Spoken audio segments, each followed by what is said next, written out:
Are you ready to create a great business as part of a great life? Welcome to Avant-Garde Radio with your host, Anna Rosenberg, featuring world top minds, authors and industry trendsetters, sharing their best ahas, secrets and strategies. Welcome to the show. I'm your host, Anna Rosenberg, and today we'll be discussing public speaking confidence with our guest, Roberto Monaco. Roberto helps over 31 different industries acquire more business and create new leads through the art of public speaking. Welcome to the show, Roberto. I'm so happy to be here, Hannah. Why don't we start by talking a little bit about the kind of clients you help and the kind of people you work with? Perfect. Well, basically, I work with people who have a message and they want to transform the message into clients. So I work with CEOs, I work with coach consultants, I work with lawyers, financial planners, chiropractors, dentists, anybody who has a message and they want to communicate the message through group presentations. And sometimes these group presentations can be traditional public speaking. Sometimes they want to do video. Sometimes they want to do podcasts or webinars. So basically, I help them to find, craft, and deliver a persuasive presentation that converts. That's my specialty. And who doesn't need that? We all do. We all do. Most importantly, who doesn't want that? I know. That's why we're so looking forward to this interview. The main topic of this interview series is confidence. Okay. I'm curious, what is confidence to you and for you? For me, confidence is that state of mind that you can access where you have so much power and you believe that you can handle anything, or at least that you can do your best at handling any situation in front of you. That's a beautiful definition. No matter what happens, I can find. Yeah, basically that state of mind where you feel like, you know what, I can handle that. And what happens in a topic of public speaking presentation, for example, most professionals, they don't have enough confidence to communicate powerfully, persuasively in front of an audience. And what they don't realize is that confidence is context dependent, which means that they do have confidence in one specific area in their lives. For example, I can ask, how confident are you? You love your kids, or you love your spouse, or you're a good person. Say, I'm 100% confident. So it's not like when it comes to public speaking presentation, they are not confident. They're just not accessing the confidence. So for me, confidence is just a state of mind that you just know that you can handle situations, or at least you're going to give your best at handling situations. That was a very powerful distinction. It's context dependent. Love that. What do you see as the biggest misconceptions about building public speaking confidence? Well, I think the biggest one is like this. And this works for everybody again. And a lot of people think that being afraid or not having confidence has to do with being intelligent. Has nothing to do. I work with people who has a PhD on the top universities in the planet, and they still, when it comes to communication, they don't have the confidence. So intelligence in speaking and confidence has nothing to do with it. I think the biggest misconception is this. When someone who doesn't have a speak experience, they look at someone, for example, at stage, right? Someone who's very, very charismatic, confident, a great communicator, and they think like, man, I cannot do that because I don't have confidence, because there is something wrong with me. Okay, this is very important. A lot of people, they think they have something wrong with them, and the fact is this, is that it's not natural for human beings to go and speak in front of a group. It's not natural. We're not born to do that, because every time you speak in front of a group of strangers, and you're by yourself, so the majority of people, they have some type of this anxiety or energy. Okay, most people have it.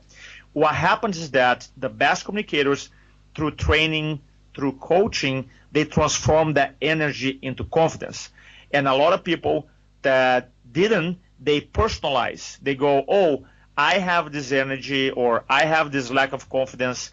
This speaker doesn't, therefore, there's something wrong with me. And I'm here to tell you that there's nothing wrong with you. You're just a human being, just like everybody else. And the only difference between you or a person who's experienced this lack of confidence or this uncertainty, I call Funda, F-U-N-D-A, F-U-N-D-A, fear, uncertainty, nervousness, doubt, and anxiety. The person who experiences Funda is just because it's not your problem. There's a human being challenge. So the difference between you and the person who's very successful communicating in front of a group is that person has training. That's it. The cool thing about speaking to groups, Anna, is that it is available to anybody. You don't need a bachelor degree. You don't need a PhD. You don't need a master's. As a matter of fact, one of my mentors, Anthony Robbins, who's in America, at least one of the biggest, most successful speakers ever, has a high school diploma. You know, the cool thing about speaking is that it is wide open to anybody in any field to be successful. All we need is commitment to master the craft. I love what you have just said, because actually, as human beings, we can now not only have hope, but also feel normal, if you wish, right? There's nothing wrong with us. Like, the natural thing is, like in front of a group, not to feel comfortable. That's a natural thing, not the other way around. That's the natural state, for sure. That's the natural state. Is rare. I mean, rare. Out of 1,000 people, maybe one person like, yeah, you know, is natural for me. Now, for 9 out of 1,999 is not. For me, it wasn't. You know, now after 4,000 talks now, I do okay, but was never natural for me. This training. The cool thing is that when your purpose or your reasons for speaking is big enough, then you find the way, you find the strength to overcome that. What do you feel are the little known pitfalls that we should avoid when building public speaking confidence? Okay, this is a good one, okay? Eliminate the need to be perfect.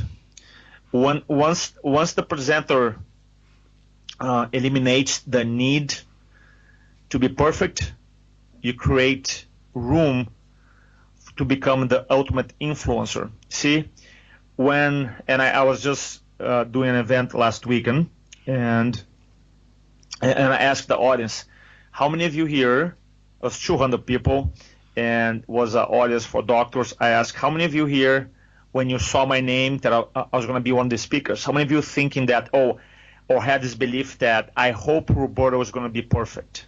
Right? And nobody raised their hand. And then I said, you see, your audiences, they don't expect you to be perfect. They expect you to be awesome. It's different, right? Being perfect is no mistake. Being awesome or being outstanding means that you just give your all, you prepare, you love them, you serve them, you give them tools they can use, but you can have some mistakes along the way, you know? And once people realize that when you communicate in front of a group of people, they don't expect you to be perfect. Nobody does. There is a misconception in speaking. Some speaking coaches call speaking as a performance, and that belief just creates extra anxiety to people, because now they see themselves as, hey, I gotta be flawless like Beyonce in a concert, or or a singer or whatever. And the truth is, you don't.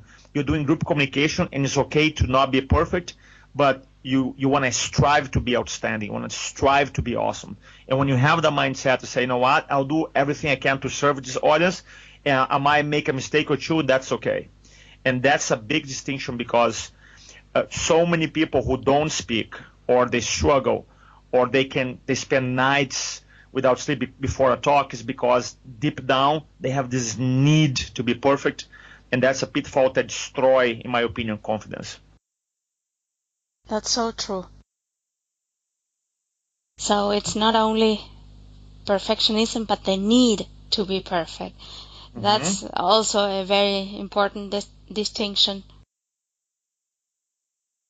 Let's shift the conversation a little bit to possibility and what's possible.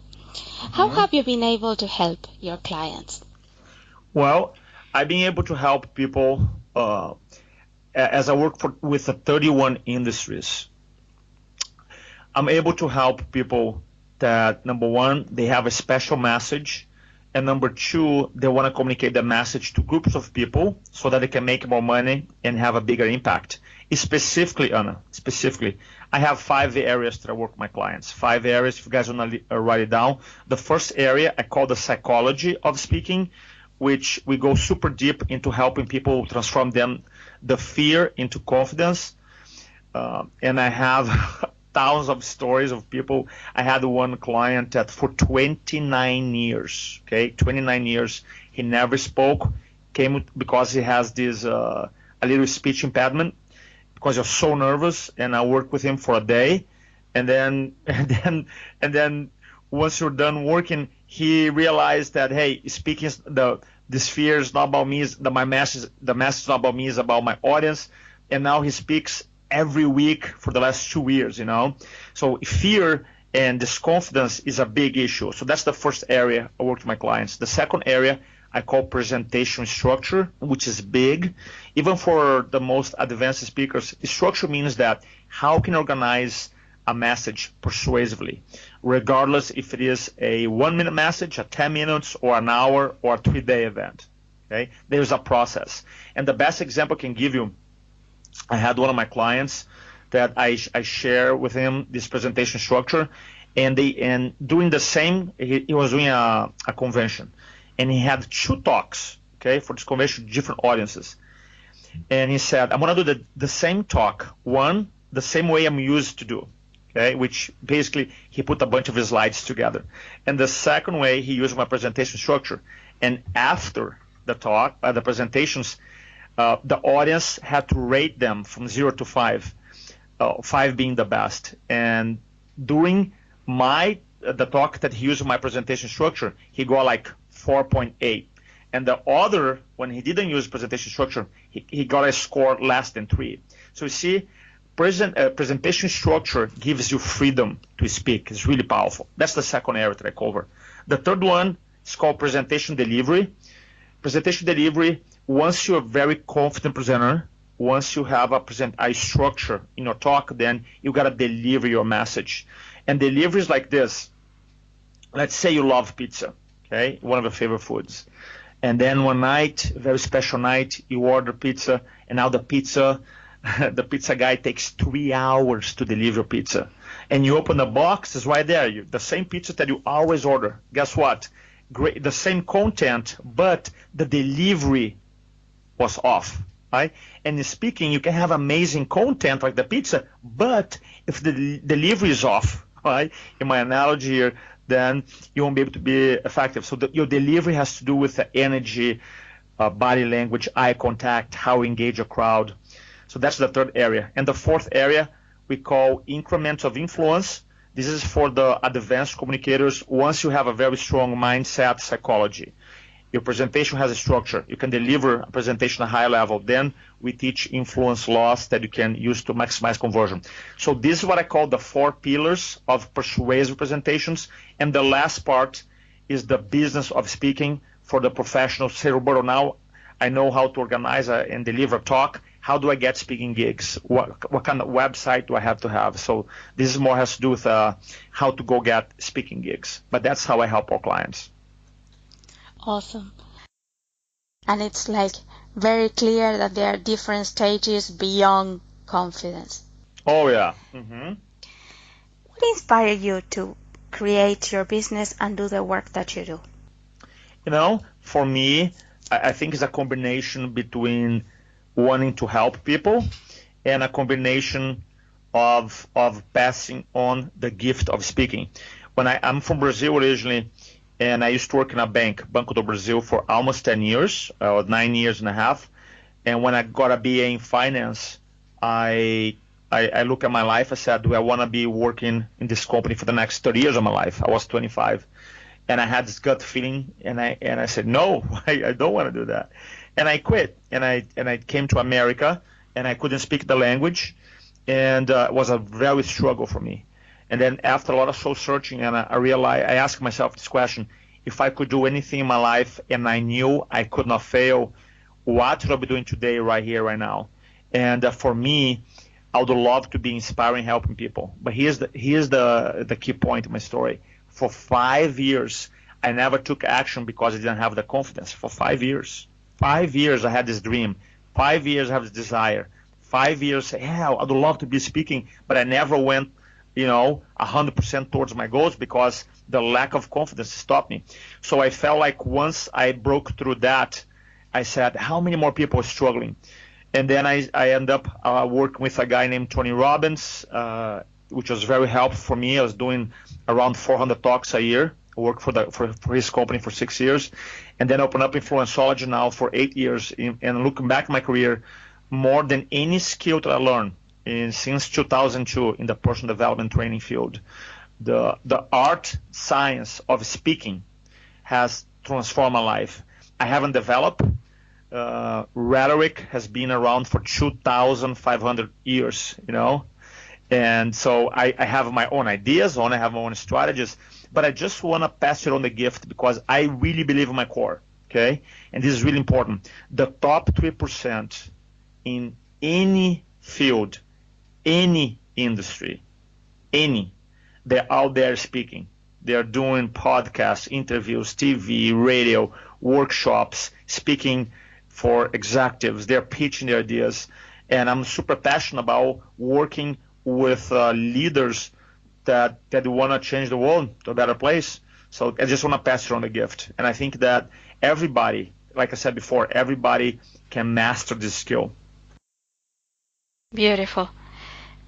Can you share with us a lesson that you learned about confidence early on that still has an impact on you today? Yes. So when I was working for this company before, my job was to do group presentations. So I was doing basically, imagine I would go to a company and I do this 1 hour motivation workshop, and I had to sell tickets for an event. And I was very successful at it. And at one time, we call sales cycles. So basically, I was living in New York and I was driving to Connecticut at the time to do presentations. I had 6 presentations in a row, 6. And I was the captain of my team, meaning that I was the guy who always sold the most amount of tickets. And I remember in a 4-month period is that I had 6 presentations, okay, where I got 0 sales, 0, 0, 0, 0, 0, 0. And remember my sales manager calling me and said, Roberto, you're the best guy. How many tickets you sold today? 0. And he called me again. How about the second meeting? 0. And the third, 0. And the fourth meeting, 0. And the fifth meeting, 0. Right? And the sixth meeting, 0. And it's almost like something that you cannot believe is happening to you. And this is after I was speaking at that time maybe for 4 years already. So I had a lot of experience. And I'm like, and really that experience tried to steal my confidence. And the lessons is that, this is a big lesson here, Anna, is that in life, either you own your results or your results own you. Let me say again, either you own your results or results own you. See, what was happening is that because I had a bad presentation, the first one, I allowed the results own me, my psychology. So I went to the second presentation and it was terrible. So I allowed those results, right, from the first presentation, second, own my psychology. And I realized that because I was allowing the results control how I was feeling, my thoughts, my thinking, my psychology, then I was in a very bad place. And then I had to realize that either I control my results or my results control me. And you see, like I said before, confidence is not like you lose confidence or I don't have confidence. Confidence is always there. I was not just tap into my confidence. That makes sense. And I remember going through this conversation I had, changing my stance, changing my focus, doing a lot of exercise that I teach in my classes. And I went to my next meeting, the number 7th, and I crushed it. Probably 20 people in the room. I closed 18 of them. And then I literally snapped out of it. And it was a matter of skill, okay, which is very important. I had the same skills, was the confidence that kind of like I let escape a little bit. And the biggest lesson is that is always there, always there. So what I do now before my events, even though in my career I've done 4,000 plus talks, I have my routine that guarantees me, okay, to at least from a confidence perspective, to be at level 10 every single time. Now, some people don't believe it's possible. I'm here to tell you that when I was struggling, I wasn't doing my little routine.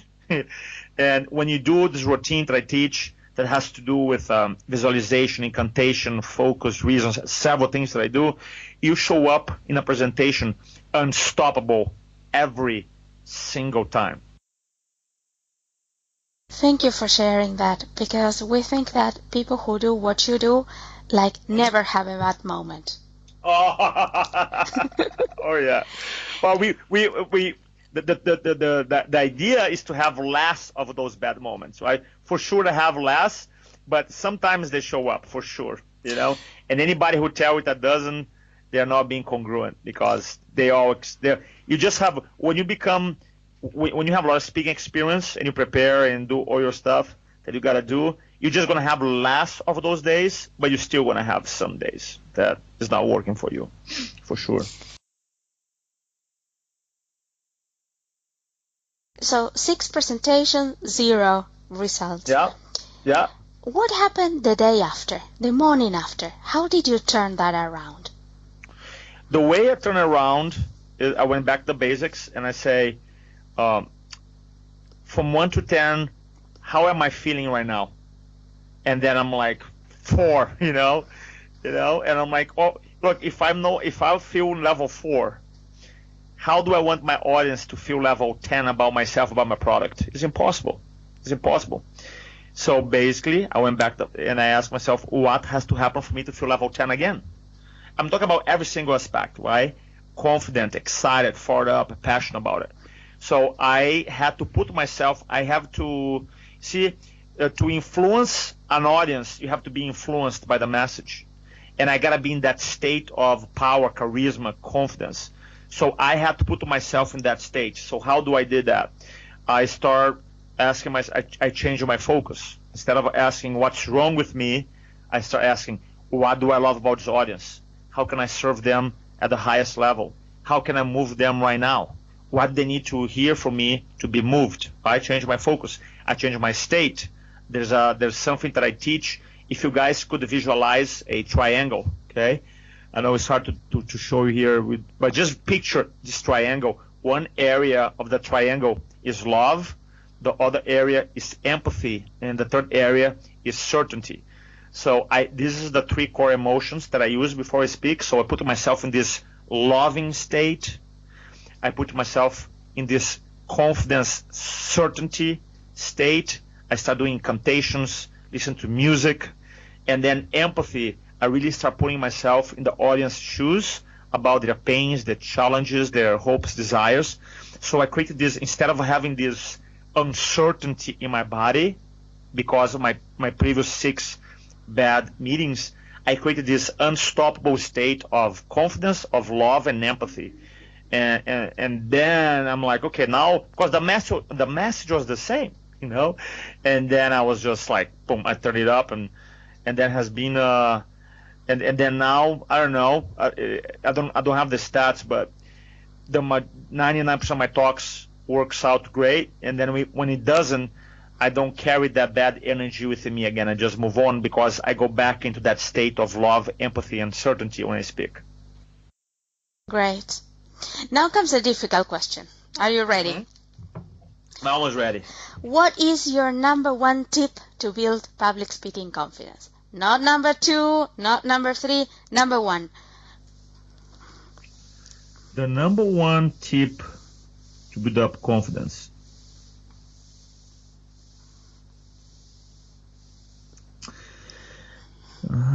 I would say is, can I give you 2 answers in one here? I'm gonna give you 2 tips in one. Okay.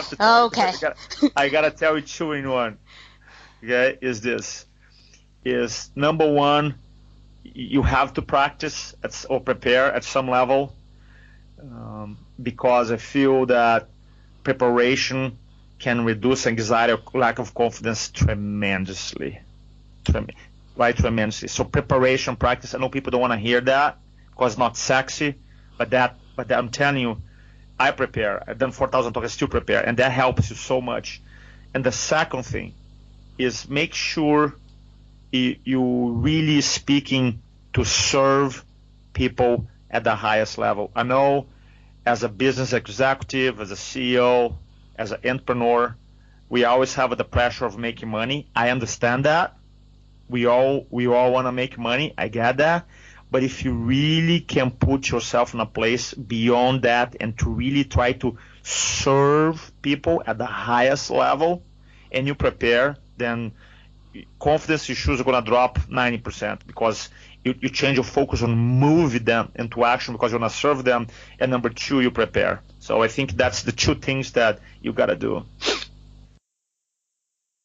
In some of your presentations, or in some presentations that people give, comes the time to sell or to talk about money.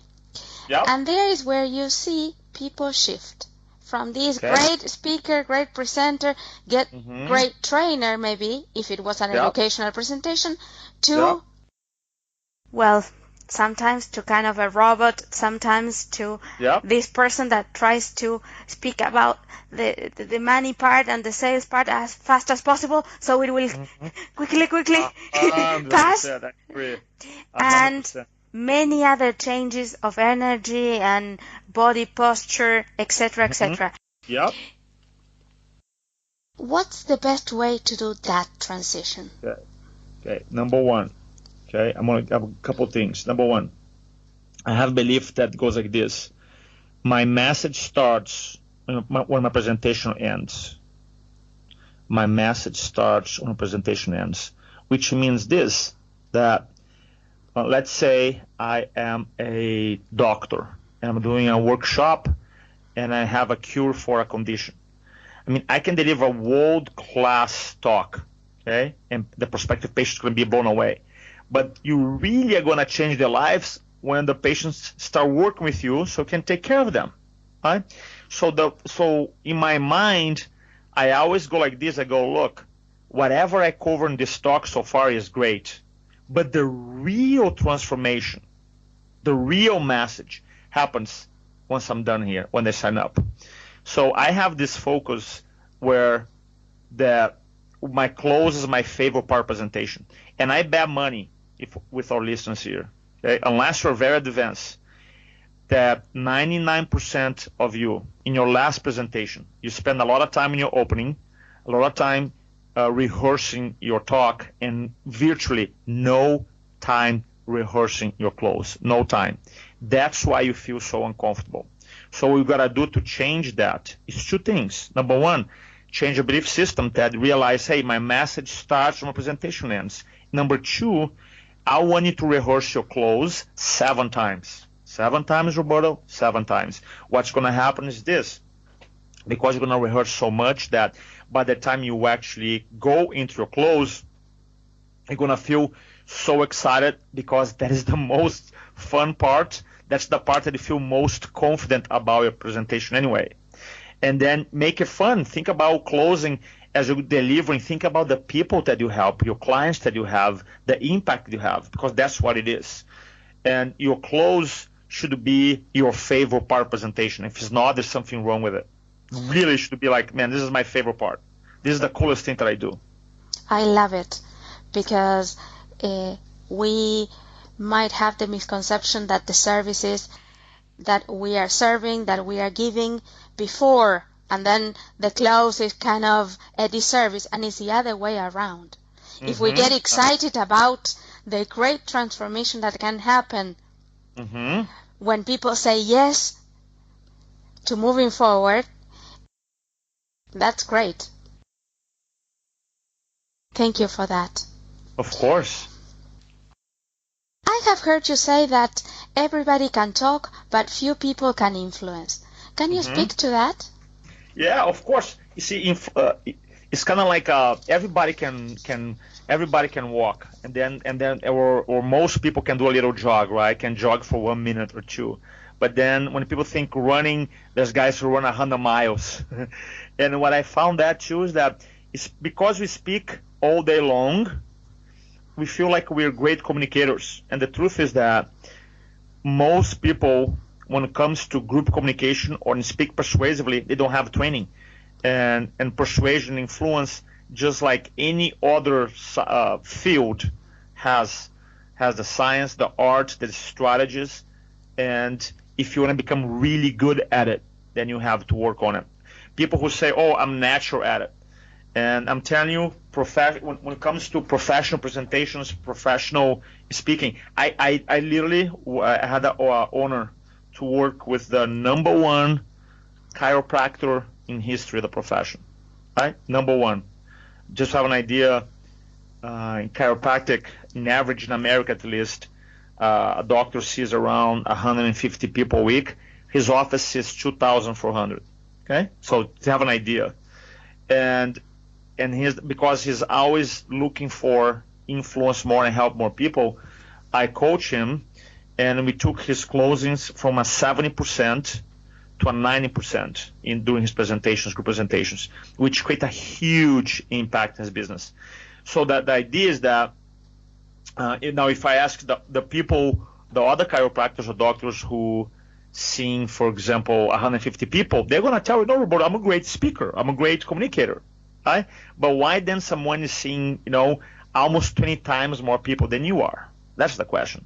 And I feel like the communication and influence is a field, is the hardest field to master because there's so much involved.